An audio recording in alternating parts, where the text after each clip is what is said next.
Desi Arnaz kept smiling because the room expected it. The applause was polite, trained, and fading. His left hand rested on the banquet table. A hard piece of metal sat beside his fingers, upright. A brass shell casing, clean enough to reflect the stage light. No one announced it. No one admitted placing it there. Across from him, a man in a dark suit leaned in as if to hear better. He didn't touch Desi, but he closed the distance until the air changed. Desi did not look down again. He kept speaking, slow and even. The nearest guests noticed the casing. Then they noticed Desi noticing them noticing it. Clapping thinned. Smiles held too long. Somebody in the second row started to stand, then sat back down, as if even leaving could be taken the wrong way. In that silence, the room understood the choice. Legend, or death. Rewind, New York City, 1952. Television was young, but the city's power was ancient. The studios called it entertainment. The unions called it leverage. The sponsors called it stability. Everyone else called it luck. Because luck was safer than naming the men who owned the doors. New York felt rented, not governed. Every block belonged to someone who did not appear in public. You could walk past a theater marquee and still be watched. You could sign a contract and still be trapped. A man could lose a job and never be told why. A show could vanish between 1 week and the next. The location was the threat. It didn't need a gun to enforce obedience. Desi learned early that danger rarely arrived shouting. In Havana, he watched men settle arguments with quiet looks in closed rooms.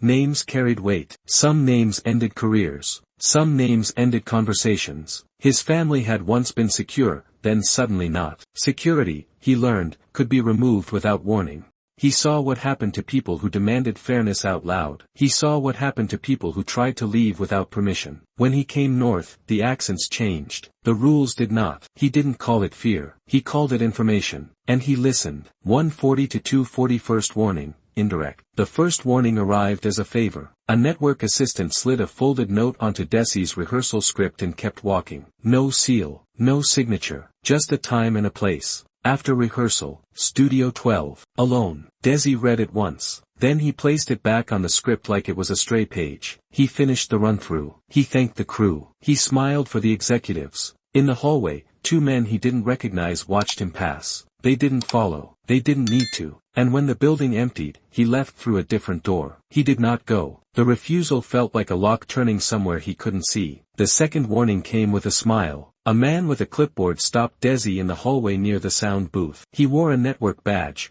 but the badge looked newer than his eyes. His voice stayed low, made for denial. Mr. Arnaz, he said, some people want to make your future easier. Desi didn't ask who. Asking would be permission. The man kept pace beside him anyway. Things get complicated when someone forgets how this city works. Crew members slowed behind them. A boom operator pretended to adjust a cable, listening without looking. The clipboard man pointed at a door down the hall. 5 minutes, he said. That's all. Desi stopped at the booth door. What do they want? He asked. The clipboard man's smile tightened. Just your cooperation. Just your name. On paper. Desi nodded once, as if considering. Then he said, tell them I'm busy. The man didn't step aside right away. He waited 1 beat too long, blocking the doorway. Then he moved, and Desi walked through as if nothing had happened. But the hallway did not feel neutral anymore.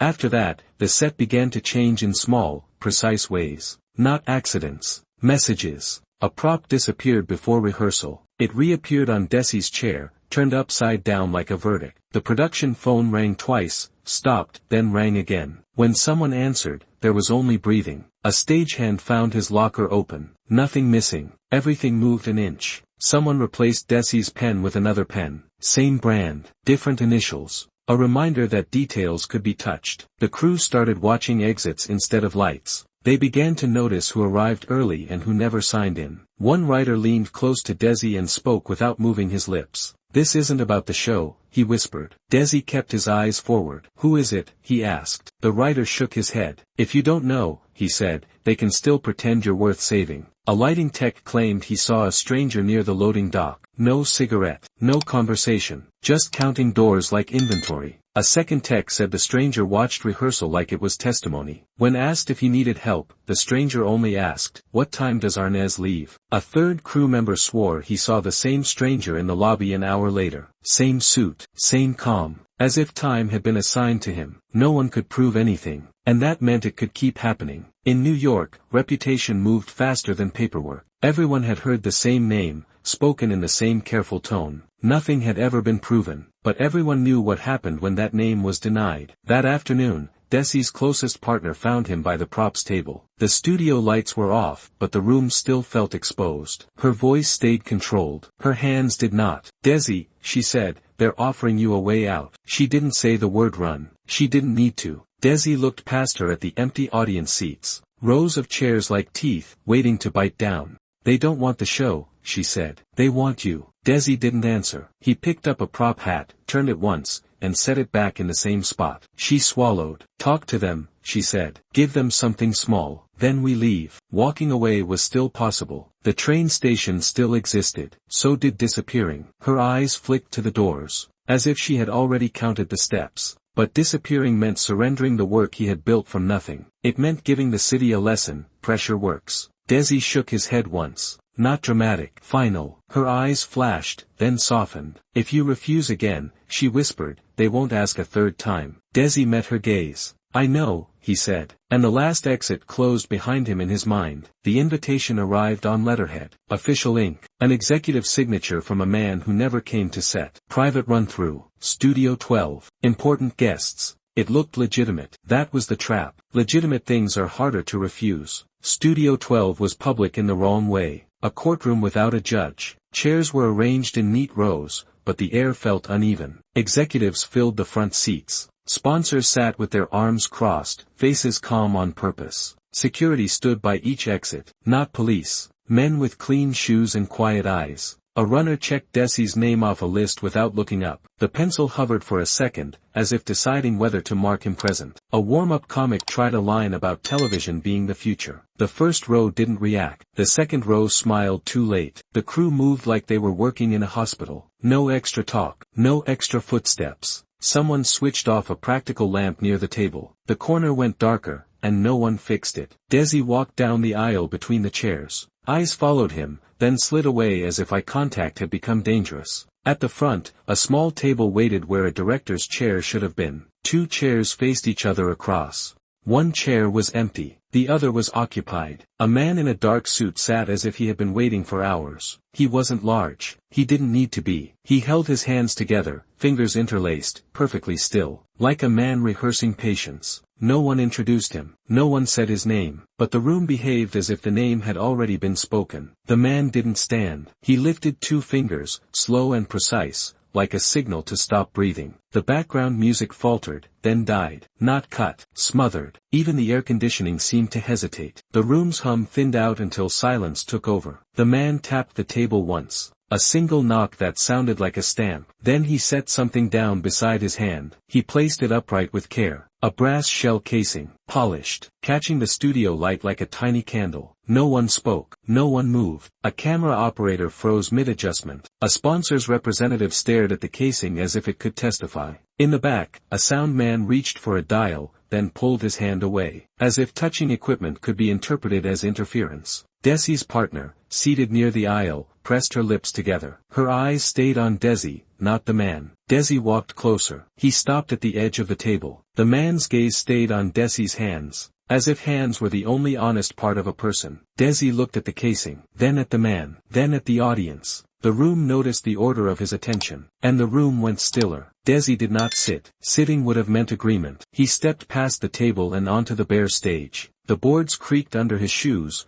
loud in the quiet. He turned, not to challenge, but to include every witness. He made sure no one could claim they hadn't seen. He reached down and picked up the rehearsal script from the music stand. Pages marked with pencil, notes in the margins. A working document, not a weapon. He returned to the table and set the script down open, facing the man. A blank space waited on the first page. "If you want my name," Desi said, "put it here." His voice stayed at rehearsal volume. No anger, no tremor. He tapped the blank space once. Then he removed his hand and stepped back. He did not explain. He did not bargain. He offered control in a way that could not be taken back. Either choice would leave witnesses. The casing stood between them like a question that demanded a public answer. Silence stretched. Not awkward. Engineered. A chair did not squeak. A throat did not clear. The man studied the open page. His eyes moved across it, then stopped as if he had reached a wall. He looked at Desi's face, then at the executives, then at the crew along the walls.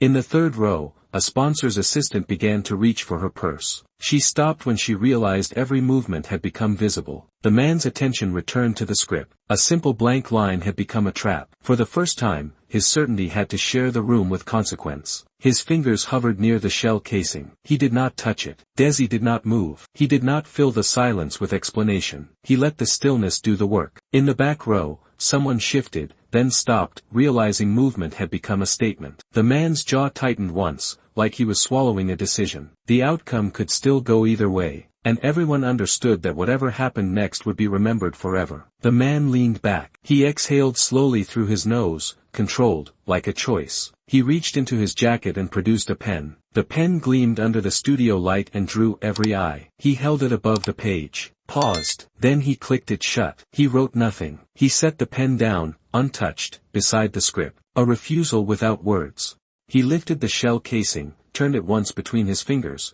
and slid it across the table. Not thrown, not offered as a gift, returned. Desi didn't reach for it immediately. He let it sit there, in front of everyone, like a verdict reversed. Then he closed the script with both hands. Slow, careful. The man stood, adjusted his cuff, nodded once, small enough to deny. He walked away without looking back, as if leaving first was the final signal, and the pressure in the room began to loosen. No apology, no handshake, just the threat dissolving because it had met a boundary it couldn't cross in public. By Monday, the story was already traveling, not in newspapers, in hallways. A camera operator told his cousin at another studio. A makeup artist told a friend at a club. A writer told a bartender who collected secrets. A driver told a doorman. A doorman told a producer. And the producer told it like a warning, not a joke. Each version grew sharper. Each version grew darker. Some said the casing was a bullet and Desi rolled it back with one finger. Others said it was a knife, and he covered it with the script like a lid. A few swore the man had a gun under the table. A few swore Desi had one first. The truth was quieter than the myth. That is why it survived. Because the truth fit into any life. Anyone who had ever been pressured could feel it. And the best part stayed the same in every telling. No blood, no shouting, just a room forced to watch. Reality became story. Story became warning. In old Hollywood, warnings traveled faster than justice. And this one carried a simple message: silence can be turned against the powerful. What mattered wasn't that Desi refused. People refuse every day and disappear. What mattered was how he refused. He didn't break the room. He used it. He understood something the city depended on. Fear works best in private. Respect holds its shape in public. Desi didn't raise his voice. He didn't insult the man. He didn't beg for mercy. He placed the demand where witnesses could see it. Then he waited. After Studio 12, people watched Desi with different eyes. Not admiration, calculation. Crew members stopped lowering their eyes when certain men passed. Executives chose their words with more care. Sponsors started asking for meetings on paper, not in corners. As if paperwork could keep them clean. The city remained owned, but ownership became harder to hide. He didn't defeat them. He made them careful.